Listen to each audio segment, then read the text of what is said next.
সুপ্রিয় শিক্ষার্থীবৃন্দ, তোমাদের সবাইকে আবারও স্বাগতম নতুন একটি ক্লাসে। আমাদের আজকের ক্লাসে আলোচ্য বিষয় হলো শুভা। লিখেছেন রবীন্দ্রনাথ ঠাকুর। এই শুভা গল্পের প্রধান চরিত্রই হলো শুভা। শুভা কথা বলতে পারে না। শুভা একজন বাক প্রতিবন্ধী এবং এই বাক প্রতিবন্ধী মানুষের প্রতি কবির যে ভালোবাসা তাই প্রকাশ পেয়েছে শুভা গল্পে।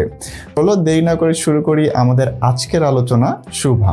গল্পের শুরুতেই আমরা যদি একটু চরিত্রগুলো নিয়ে আলোচনা করি, তবে আমরা দেখতে পাই গল্পের প্রধান চরিত্রই হলো শুভা। শুভার পুরো নাম সুভাষিনী।